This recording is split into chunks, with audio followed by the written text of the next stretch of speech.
Memphis, Memphis, Memphis, Memphis, Memphis, Memphis, Memphis, Memphis, Memphis, Memphis, Memphis, Memphis, Memphis, Memphis, Memphis, Memphis, Memphis, Memphis. Nothing but Memphis. Everywhere we go, it's Memphis. Memphis, Tennessee, the beautiful land in the world. And I'm thankful for this guy who tweeted and said I don't have that fire in my eye no more. That game right there was for him. That's what I do. I prove people wrong each and every night, and that's for him right there. Hi, this is Tom Izzo at Michigan State, and you're listening to Grizz 901.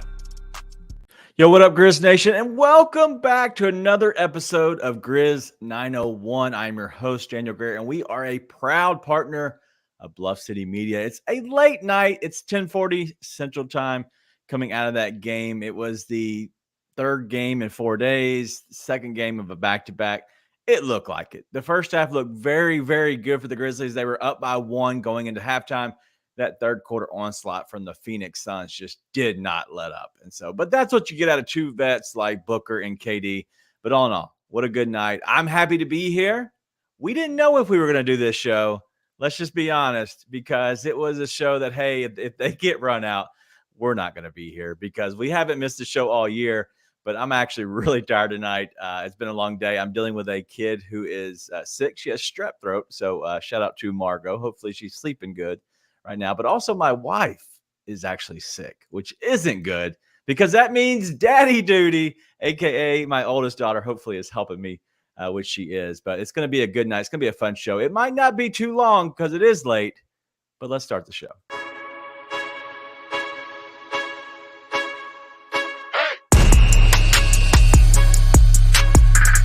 Man, you're 1 hour behind us. Don't give me that.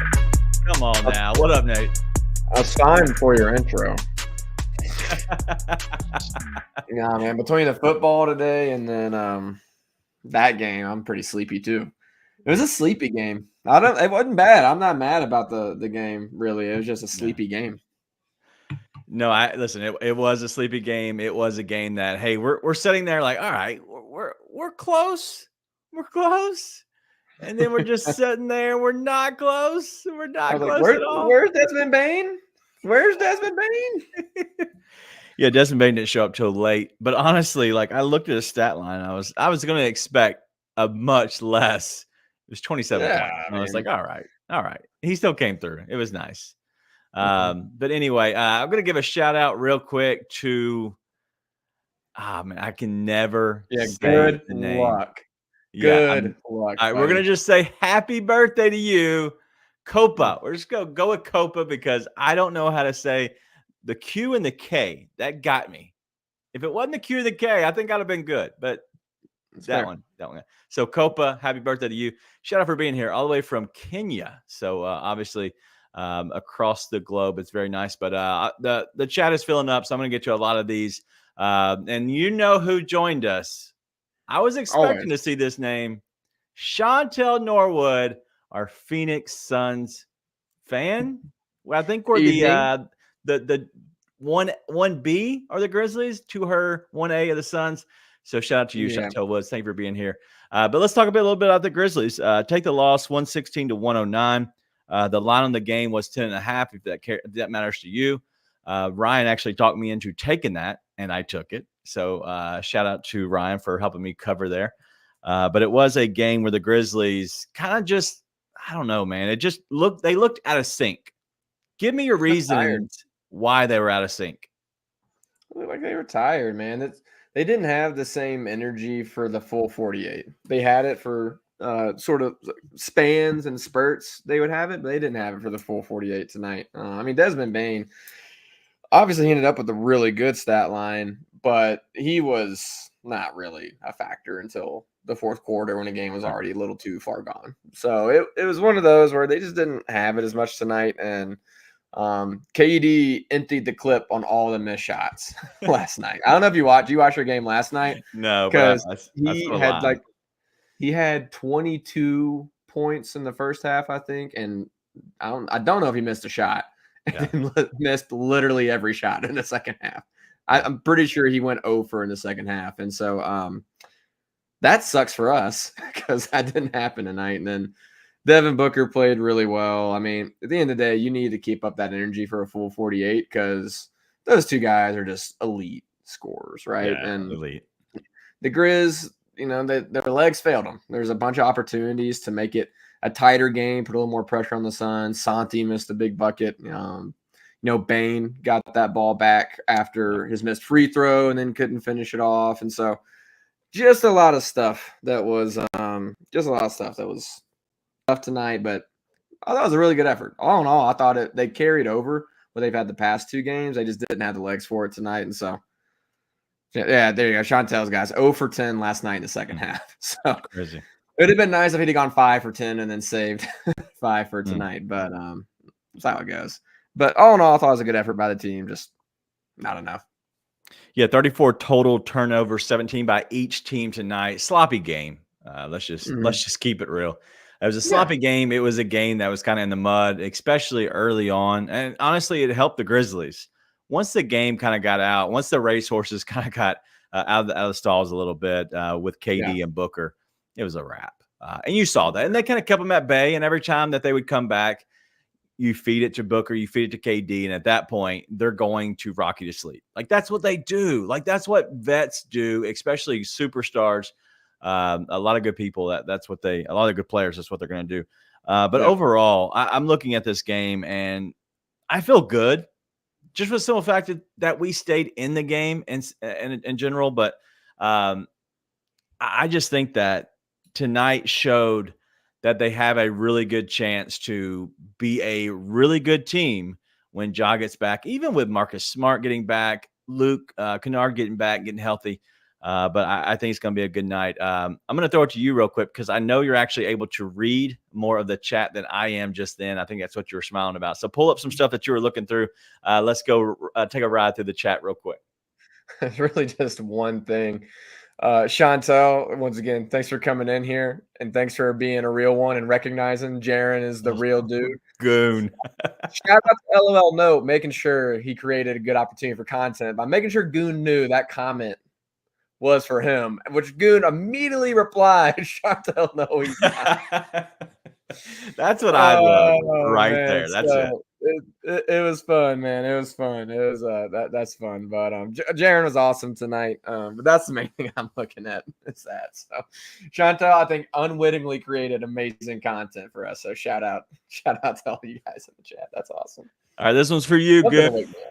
This one's for you, my guy. The Grizzlies 901 player of the game, Jaren Jackson Jr. I wanted to find a way just to put up a picture of like the name Goon on the left side or underneath, switch it to, instead of Jaren Jackson Jr., just put Goon the shooter under there. I didn't want to mess with it too much. I'm afraid that my design skills might hinder me. But Grizzlies number one player of the game is Jaren Jackson Jr. Played so well. I think he found a little bit of something in that game. I'm hoping that's something he can build off of. And so we've been saying that he's got to demand the ball more. He's got to get more into the post, which can then create a lot of more movement, a lot of more open shots, a little bit more freedom for their offense. But overall, 37 points, 9 rebounds, 2 assists and a block. Obviously, you want a little bit more on the defensive end from the block. But 1 is fine. I'll take that because he's going to have ebbs and flows. But shout out to Jaren Jackson Jr. For the big game out of him, 37 points. That's big. I haven't seen that. I don't know if I've seen that in a long, long time. Well, I wish they'd have done it earlier. That pissed me off. When the Suns were on their third quarter run, it was like Jaren had the first bucket of the second half. Easy money bucket. And then he didn't touch it for 5 possessions in a row. They jacked up 4 threes and went to – I mean, I love Brevin. I know he's just trying to be a friendly guy, but I don't think that Bismack Biyombo hook is patented. So I'm not sure we should say that because I have very little faith in that shot. As much as Biz has been awesome for us, why didn't we go to Jaren then? I just don't understand. Anyways, but he played awesome tonight. Listen, he looked awesome all night, which is good because when he got his second foul, I was ready to freaking blow something up. It was pretty not a smart play, but after that, he was awesome, man. He was aggressive all night, and that's the kind of Jaren you want to see, you know. And it's good to know that we only got 6 more games, so John Morant's back. The Grizzlies are starting to look more like themselves, and Jaren. Life's going to get easier and easier and easier for Jaren. after 6 games from now. Yeah. So the fact he's able to do this now is pretty good because they were trying to. I mean, he was the only thing hurting the Suns for a while. So yeah, absolutely. As David Vicker says, he was the goon of the game. Shout out, David. I like that one. I laughed. David's back on his roll. David is back. Rough night last night. We're back. Yeah, but as LOL, nope. Jones says that's not him. That's him. He said, he had 37. I said the exact same thing when I looked at it because I knew he had 30-ish, right? But then all of a sudden I looked down and I saw 37. And I'm like, God, like he just kept going to the rim. And as Dak Jones says, he had like 6 straight possessions, like in a row. Like he's just running straight to the basket. And so, man, what you said was great. And I wish if I didn't already have a YouTube username, mine would be Easy Money Bucket, because exactly what you said. I thought that was a very good way to explain that. But let's get into something else. And I think it just popped up because I literally was just about to talk about it. And dude, LOL, nope. Jones and David Vickers are reading my mind. Dog. Let's go. Let's hear it. What are we doing? Like, you're wide open for a reason, dude. I mean, he started out last night. Last night, he came into the game shooting 35% from 3. Let's see. We're talking about Xavier Tillman. In case you're listening to this the next day, which a lot of people will be, especially for this episode. But 7 for 20. All right, started 7 for 20 going into last night's game. Let's see. Now he is 7. He's now shooting 28% from 3. That's like, and he's got so much space in front of him to be an effective player. It's dude. When he was the ball handler on that pick and roll, I was ready to end it all. It was such an abomination. I'm stuttering because I'm filled with so much hatred thinking about Xavier Tillman being the ball handler on a pick and roll. Like, I know he hit the 3 that sent the Grizzlies to the playoffs 7 years ago or whatever it was. Like, I don't give a dang. I don't care. I honestly am surprised he's made 7 cents. I love X, but X is making me hate X. Quit. Stop. Just stop. Get some help. Just give it up, bro. Yeah, it was a game where 0-2 from deep, another 0-2 a game. It's just the fact that what's happening is, and we've said this before with different players, right? That want to go out and shoot. You have to create instantly when you get the ball. Plus, you can't flare out off of a pick and roll that far. There's so many other things that you can do as a big man to be effective that you do not need to flare out, roll out, whatever you want to go. If you want to take a slant, a post route, whatever you're trying to do, whatever route you're going on, it does not have to go out past the 3-point line. Like, there is so many other things you can do. And the best thing that could possibly happen is you hold your screen. You hold it. You literally do what Steve-O does, and you hold the screen. Because guess what? They have to switch. And guess what? You get probably another player that isn't as big as the guy who's going to guard the other player. Like, that is just it's just common sense. If you can't shoot the 3, which you can't, you got to hold your screen. Sorry. By the way, when he did hit that 3 against the Warriors, nobody was happy that was a shot the Grizzlies got. Side note. Yeah. It's frustrating. Anyway, I didn't want to spend too much time on that, but I thought it was important to hit on that because it's insanity, Daniel. We were a little struggling in our chat that we have. But it was a game that had so many little things that can go the wrong way. And when you see the little things go the wrong way, you're like, man, just don't do that. And I think that we'll be better off because of it. But looking at the game overall, I didn't even put a ticker up, did I? Man, dude, I am losing. It's late, guys. It's late. Not that late, but it's late. But the Grizzlies lose 116-109. And so it was a game that, as I said earlier, it felt like it was closer at times. And then once the third quarter hit, it felt like it was just they kept you at a distance. But overall, you're talking about KD, a 27-point game, and then you talk about Booker, a 34-point game. So if you look at their two stars, 34 and 27, we had a 37 and 27. And so I felt like our guys played well. Let's talk a little bit about the bench. All right. And I'm going to ask some questions about these guys because I think everybody on the starters were fine. Nothing too crazy. Nobody played way out of their mind. I do think that 3 of 12 from Jalen Noel, that hurts, but he's a shooter. That's what he's going to do. But to answer your question earlier, I completely forgot to hit on this. The Grizzlies had 0 point guards tonight play. 0. I think that's what helped them. They kept them up a little bit out of sync, but there were 0 point guards. It was Jalen Noel, Desmond Bane, John Conchar. A lot of, even Vince Williams was playing the point guard duties. But going to the bench, Aldama played okay, 7 of 7. He didn't look great, especially 1 of 6 from deep.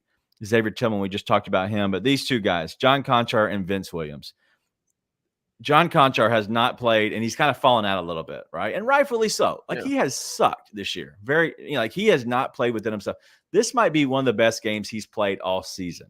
And if you look at the stats, 20 minutes, 6 points, 4 rebounds. But then, you go look a little bit deeper into the stats a little bit, and you'll see a steal and a block. And I think what you're also going to see within his game, and a lot of people that don't show up on the stats, is a lot of the effort plays. He's never going to win you the game. I don't think he's ever really going to lose you the game per se because he doesn't get enough minutes to really affect it. But I will say that he played really well. And Vince Williams, as always, dude, he's knocking down a three-pointer a game. I'd love to see that go to 2 for 4 or 2 for 5. I would like to see that number. But overall, 12 points. Ends up fouling out, but 6 rebounds and 2 assists. And so shout out to Vince Williams and John Conchar. I think they played really well. The only time Vince Williams wasn't guarding Kevin Durant was when he was guarding Devin Booker. Yes. And he did a really good job. Very good job. I mean, those guys went, and how many points they put up? A lot of points. But that's just because they're awesome. Like, Devin Booker got a couple of easy looks tonight. Kevin Durant didn't have an easy look all night long. He maybe got one really wide open shot. Vince Williams did an awesome job tonight. They're asking him to do a lot out there. And so it was really good. I thought Jitty, just was solid in his minutes, which is all you can ask from him, right? It's like you don't want him to do more than that. You'd love for him to hit that corner 3. That'd be really nice. But outside of that, it's did everything you want him to do. Yeah. And that's all. I mean, with these guys, again, that's why it's so big when you get Marcus Smart back, John Morant back, even Luke Kennard back. It's like, okay, all you have to do is your job. And right now, a lot of guys have to do more than their job. And what we've seen the past 3 nights is a lot of facilitation to where they're able to do more than just their job, right? But I thought they did really well. I thought all the role guys played really well. Even Jalen Noel, for the most part, got good looks. They just weren't going down, right? And that's just going to happen some nights. The only issue I take with some of the shots from him and Roddy comes to mind too is it can't be you are the first person to touch the ball on your side of the court and you put the shot up. That's gotta, even if Desmond Bane and Jaren Jackson are on the floor, that ball's got to move around, touch a couple of guys, maybe make it way back to you unless you're on a heater. But when you got Jaren and Bane on the floor, you can't just touch the ball as the first guy and take the shot with 17, 16 seconds left on the clock. Can't happen. So hopefully that changes when Ja comes back. Yeah, I know his jersey number is 24, but he reminds me so much of Dylan Brooks because saying that I don't really get it. Dude, he's a shot chucker. Like, he's gonna get him up no matter what. I'm not saying he plays the same style of defense, but he'll take the irrational shot, like you were just talking about, completely out of rhythm. Nobody touches the ball. He's just gonna get it up because that's what those type of players do. I'm not saying it's the worst because you know what? When he does get hot, and honestly, I think he would know his role more, especially if Ja was on his team, even Marcus Smart. You're talking about even Luke Kennard, because he would probably know more to get them the ball. But when the shot clock kind of gets down a little bit, it always finds him because they know he is the guy who's going to be the creator, who can get his own shot. I'm not saying it's going in, but that's what happened to Dylan Brooks so much too. He was thrown a grenade with under 10 seconds on the shot clock so many times. And he honestly, instead of like trying to make a couple passes and trying to find somebody open, He's like, I'm going to go one-on-one and get a shot. And he would always get a shot. It didn't go in a lot, but that's exactly what Jalen Noel does. Like, he's doing that right now for this team. That is not a negative. I'm saying their games match up because they're just chuckers a little bit. They want to go and create and get up some shots, and that's going to happen. And I'm okay with that, especially a guy off the bench. Right now, he's having to start, but a guy off the bench, I'm okay with that, especially if you get hot. Because if it gets hot, lights out. Yeah. You don't agree. The reason no one was cool with Dylan was because he wasn't doing it because he was catching grenades. I agree that Noel's mostly doing it because he's catching grenades. Dylan was doing that shit with 17 seconds left on the clock. That's why everyone got mad at Dylan, dude. What are we talking about? But that's also what, like, literally, like, Jalen Noel would jack up a three without anybody touching it, like in the first 10 seconds of shot clock. The same thing happened. I'm just saying. A couple of times, yeah. Exactly. I know Dylan did it much more. Okay. I'm not saying they're the same. I'm saying I can see it. Like, I can see just a little bit of the resemblance. And it's probably the 24 that I'm seeing just going and jacking up a random shot. I'm just giving you a hard time because you like Jalen Noel and you hate Dylan. So I do like Jalen Noel. And I can't, man, somehow Sane is on me already about being so right about Jalen Noel being a guy.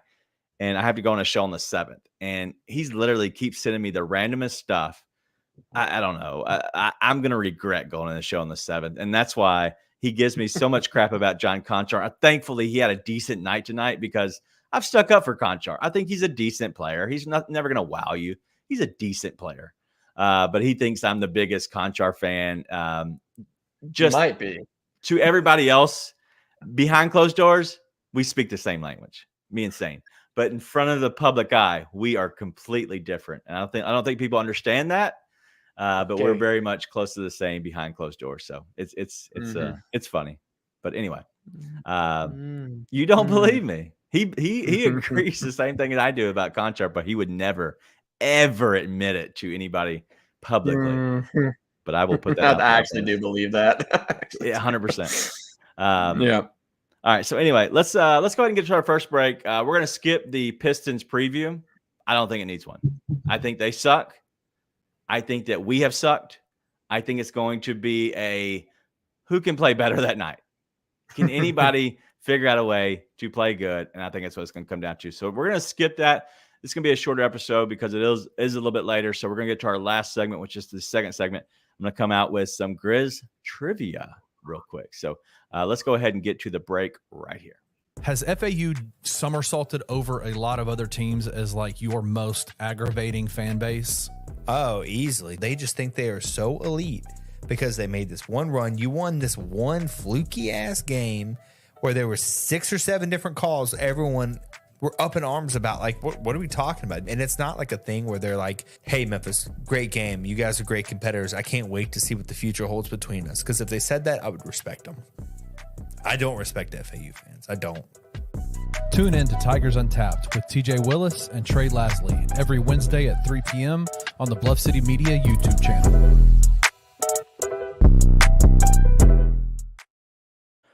Tigers fans, always salty about something, man. Tigers fans always mad about somebody. You know, I had to play that today because you'll probably get the same similar response on the next show, on the next Tigers Untapped. Dude. Yeah, they're losing it over the Ole Miss loss today. So shout out to Tigers fans. That was a rough one for sure. All right, let's go ahead and get into a little bit of the Grizz trivia. Before we get there, if you're watching over on Twitter, join us on YouTube. We've had a really good showing last game. So shout out to everybody. What winning does, winning brings the viewers, definitely. But if you're watching over there, come over here to YouTube if you can. We'd love to see your chat along with us so we can kind of keep up and keep along.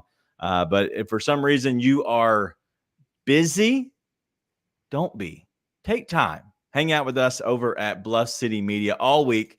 We have Tiger shows, Grizzly shows, anything you're looking for with Bluff City Media. We have it is coming out each and every week, and you're going to make sure you want to tune in Monday morning at 9 o'clock for the daily grind. But let's go ahead and get into our Grizz trivia right now. This should be an easy one, but I'm not sure because you're not a big historian of the Grizzlies, right? So I figured I'd go way back. but this is a Memphis Grizzlies question only. Okay. No Vancouver. Which coach led the Grizzlies to their first winning season? Was it In Hubie? chat, and if you know it, what is that? Was it Hubie? Hubie Brown. Okay, I was about to say. You're right. That seemed like a bit. I'm like, that seems way too easy. Okay. After the Mounties and then Steve Francis or whatever it was. Hey, I'm 3 for 4 on getting these right. You're not doing too bad, honestly. You want a really hard one the next time? I have honestly, I can't believe I've gotten these all right. I have the hardest one that I don't know how many people would get. I'm curious. So obviously, let's not do it tonight. Let's go ahead and wait till next week. I believe it's the T-Wolves game. So Wednesday we're gonna have the from Greg from Sleepers Media on with me. That'll give obviously an extended time off for Nate here. But the T-Wolves game on the 8th. Okay, so it'll be my hardest Grizzlies question I have in my portfolio as we speak. And there's actually multiple answers I could get. But I'm gonna ask. So it's gonna be a little bit more, involved. I think it'll be fun. But I'm gonna try to bring some kind of question to Greg. I have no clue what I'm gonna do yet. He's gonna come out with something. I've got to give him some kind of trivia. I don't know what it will be. It'll be something. But as Jack moved Johnny, Sidney Lowe, horrible coach. I hated Sidney Lowe. Hated him. Dak brought Haddadi into the chat. Let's go. I was looking at trivia questions for Hamad Haddadi as well because he's a guy that a lot of people liked, honestly. And so I'm not going to get any of those. No, you're definitely not. No, if it's about Hamad Haddadi, I don't know. Yeah. Sorry. No, but anyway. All right, so looking at what we have, okay, let's talk about this because I thought it was going to be important to kind of discuss this. We had a little bit of discussion of this last time in our second segment. Is the 10-day that we have for Jalen Noel. It expires tomorrow. Okay, a lot of people don't know that. And if you listen to the show, I think Brevin actually hit on it tonight. It expires tomorrow, which is the 3rd. They have obviously a couple of days. I imagine it's going to be under the table, like, hey, let us figure it out. Give me a couple of days before the next game. You'll still be with us or whatever. We'll make sure that your little key card keeps working. Exactly. But just because of that, I want everybody to understand there could be some moves that are made over the next couple of days. It honestly could be made tomorrow somehow, some way. Any move that you expect to be made, if you had to choose one or the other, would it be letting go of Jake Arabia? Well, would it be cutting Kenny Lofton Jr., making a trade happen, or just not re-signing Jalen Noel? I mean, if I could choose, I would make a trade happen. Obviously, that'd be the best path to go because you just want guys that can contribute. And out of this wing class, like, you can try and hold on to the hope of Jake LaRavia, but I don't know why you would. I mean, every part of that looks like a miss, right? From drafting him at all to extending him, all that looks like a miss. But trying to find a trade, I mean, it's not like Noel made the best case to re-sign him tonight, right? But he's really looks more. He belongs. He belongs on the court, and a lot of these guys don't. I think Kenny's probably the most likely thing is Junior gets waived. From the rumors we've heard, the most likely trade scenario involved Conchar. If you're trying to make that move, he doesn't play tonight, probably, no matter how many bodies down you are. So I don't think that's going to happen right now, at least. And they're not going to cut Jake LaRavia, despite my high hopes that they would. It's free money to me, not to Robert Pera. So they're not going to cut Jake LaRavia. Most likely, Kenny gets waived because there's just not a path to minutes for him. Yeah. Right? pretty clear that that's just probably not going to happen at this point. So I wouldn't be super surprised to see that happen, but I don't know, man. I mean, there's a lot going on. There's no telling what they want to do with a bunch of the wings coming back. Like that's something that our guy Sean was talking about on X, the artist formerly known as Twitter, today and yesterday.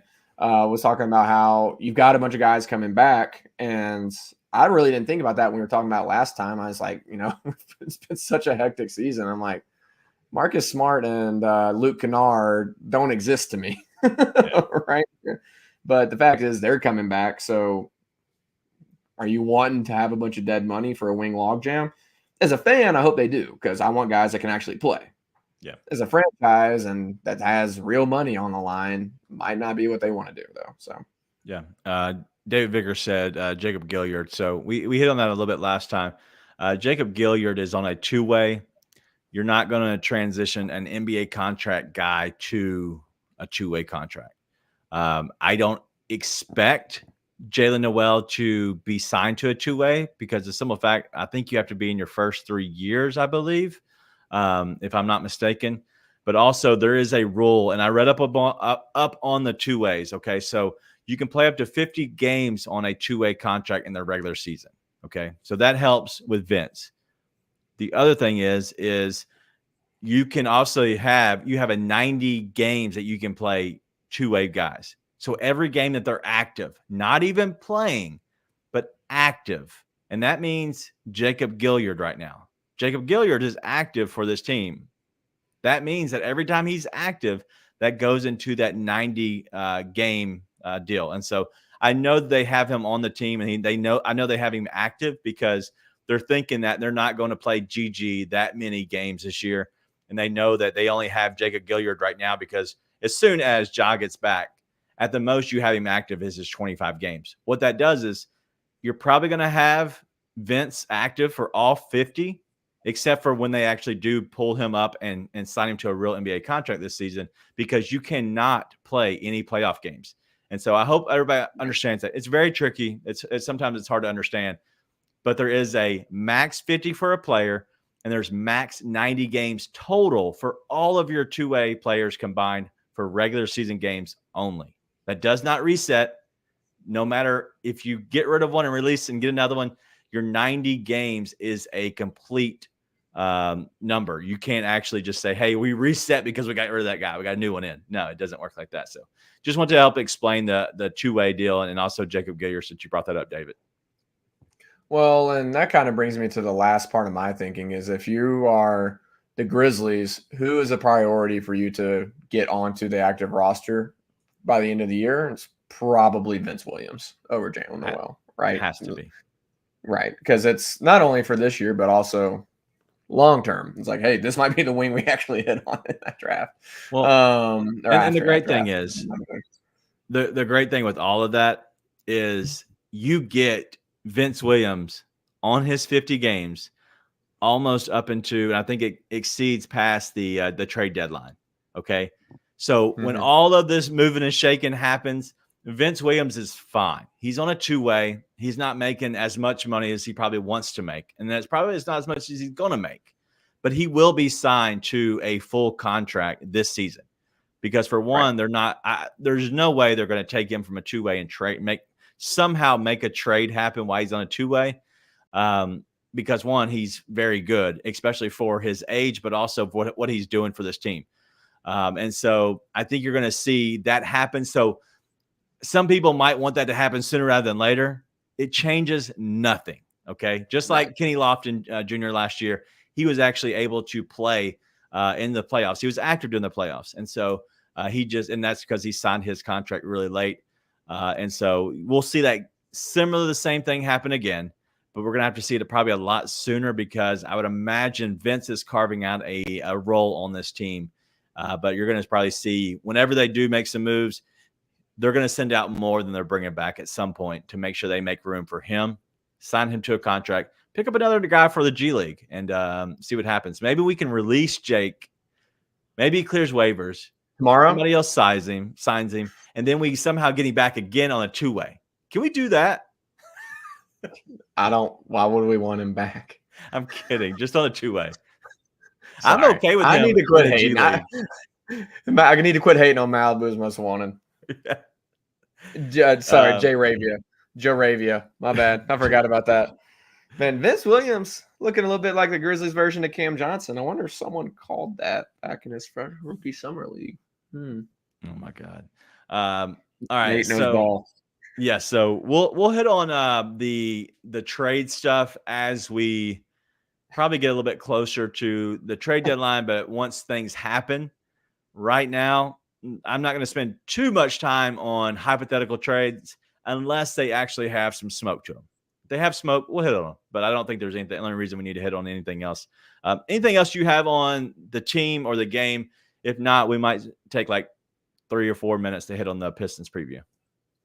I have one question for you because we talked about this a few games ago. Yep.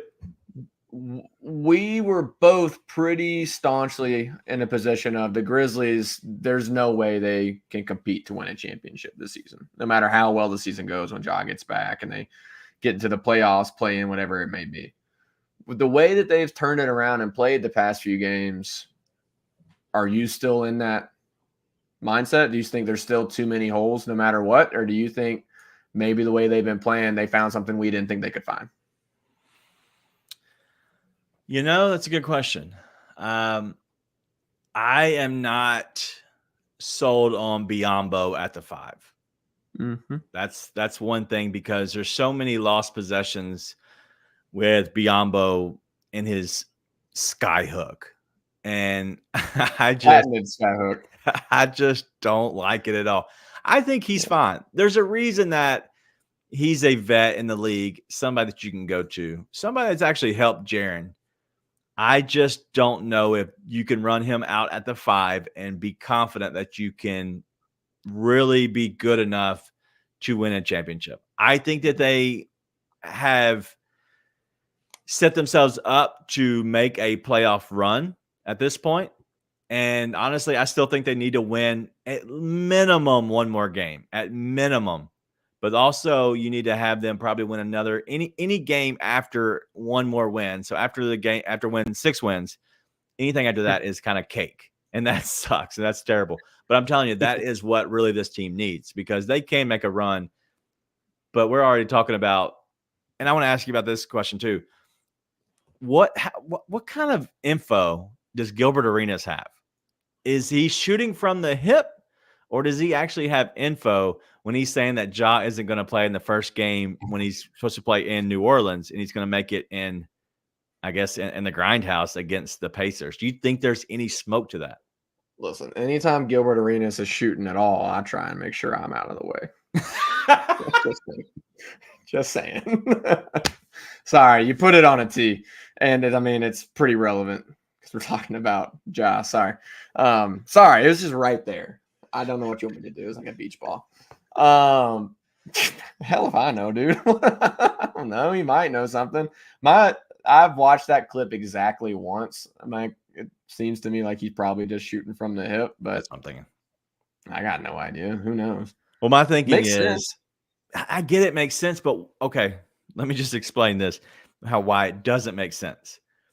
Why, if you're Ja Morant, you're going to now turn your 25-game suspension into a 26-game suspension because you want to play your first game at home?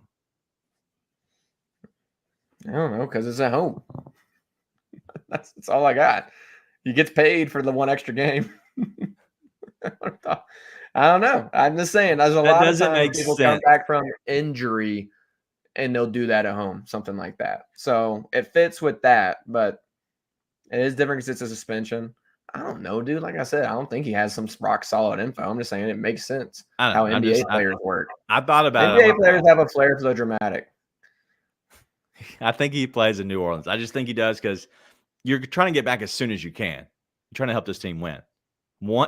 One game could be the deciding factor of getting into the 11th, 10th, 9th spot. Maybe higher than that if they somehow play over their heads. But it's big. One game could be. But here we are. Yeah, one game could be big if we ever get to that point. All right, that's enough about that. Let's get to a little bit of the Pistons.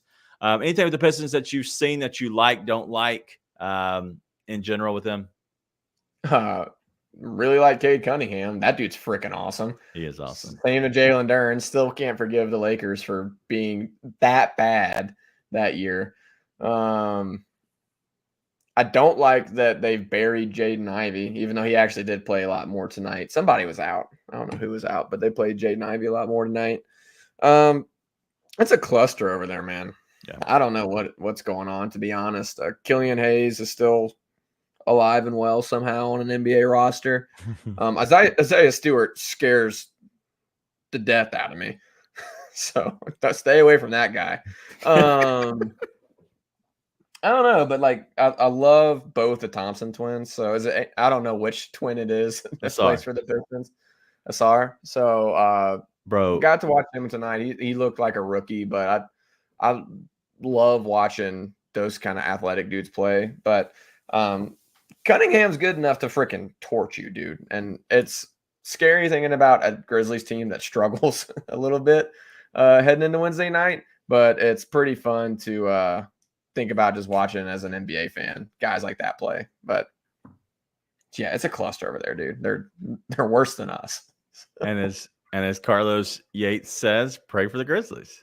Like sometimes you just gotta pray. One guy that you didn't mention that I thought you were going to talk about is Bojangles. He's actually back. 3 of 10 tonight from deep, 22 points overall. Bojangles scares me because he's going to just get them up. And that's what it's going to be fun, but it's also going to be like scary of please don't make a bunch because he could be the deciding factor in the game.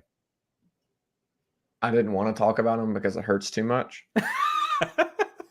Because he's still not a Memphis Grizzly. The way that Grizzlies have been playing, the activity on the defensive end, the energy they've been given, it doesn't freak me out as much, to be honest. Because what the Grizzlies still have put up 105 and 109 or something like that. What did they put up the past couple of games? 105, 109, 109 in the past 3. I think 108. They're still not 108.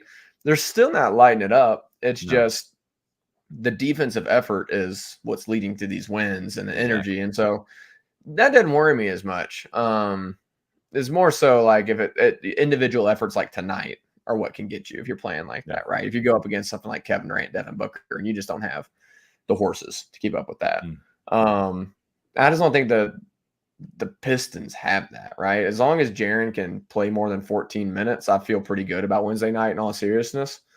Bojangles is not the kind of guy that scares me against the Grizzlies if they keep playing with this kind of effort. I'm just going to be really sad seeing him in not a Grizzlies uniform for yet another season. Yeah, listen, he's getting back healthy. He went 7 of 15 overall, 3 of 10 from deep. But yeah, it is Cade Cunningham. He almost had a triple-double, 23, 8, and 11 tonight. Jalen Duren, who you were talking about, at 17 and 12. And so, listen, there's going to be a lot. There's no basketball tomorrow. I don't know if anybody realized that or not. There's no NBA tomorrow. And I don't know why. I'm guessing it was because of the way this whole thing played out, the in-season tournament. But yeah, there's no NBA tomorrow. This is going to kind of give way to the in-season tournament starting in Vegas. And so that should be fun. I'm excited to see what that looks like, see how much these guys really care, to see, those, paychecks kind of getting cut to the winning team. But also what this does is it's 2 games this week. And I would imagine, and I don't know the full schedule. Let me go look at that real quick. And so I think that would be important to kind of see that. So Monday, the in-season tournament quarterfinals is being played. Listen, fun for me. Tuesday, there is another quarterfinals game being played for just those teams. So everybody is off for the NBA for Sunday, Monday, and Tuesday, except for the 8 teams playing in the quarterfinals. And then you get back to normal basketball on Wednesday. It's a full slate. And then you go back Thursday again to the semifinals. And then you go Friday. You go Friday back to NBA play again. And then Saturday is actually the championship. And so it should be a lot of fun. In my opinion, I don't know if you are going to keep up with it, Nathan, because he's obviously fell asleep at this point. But I think I'm excited about what this looks like. This is a complete something that we have never seen. And so I think it's going to be a lot of fun. But honestly, the rest of this week, you have real games, I guess, championship kind of games that are Monday and Tuesday. And then the NBA plays Wednesday, Friday. And then you have semifinals on Thursday, championship on Saturday. Listen, we have never had it. We've never done it. I think it's going to be exciting. So anyway, that's all we got for the show.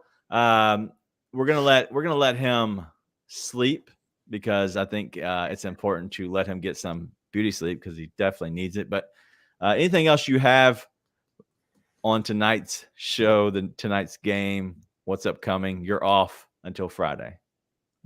Go basketball. Yay, basketball. Listen, I like the effort from the team tonight. I think that's the biggest thing to take away is I thought it was still looked like the Memphis Grizzlies. They didn't have the horses tonight. So good to see the effort carry over. If they carry it over into Wednesday night, I feel really, really good about them picking up their 6th win. Okay. I like it. You know what Wednesdays are? For winning. We're going to be winning Wednesday. That's all we got. I'll see y'all Wednesday. It's going to be a fun Sunday, but we're going to have some days off, which will be very nice to relax a little bit, get a little refresher. But these 2 games this next week will be really nice to kind of take a break from. Not too much. Hopefully the guys get their legs back. It'll be important, but also we could start getting back Marcus Smart and Luke Kennard coming back soon. And so those might be important. The news about Jalen Noel is going to break at some point before the next game, I would imagine. And so there could be some storylines that come out from that. And so there's a lot of interesting news. The season's not over. The season is not done. It's not doom and gloom as it had been. And so I'm excited about that. So hopefully we're here Wednesday. Make sure you tune in. We have Greg Waddell from the Sleepers Media. If you have never seen him, he's very good, very funny. And so it's going to be a very good show. So we'll see y'all then. See you Wednesday. Be nice and tell your friends.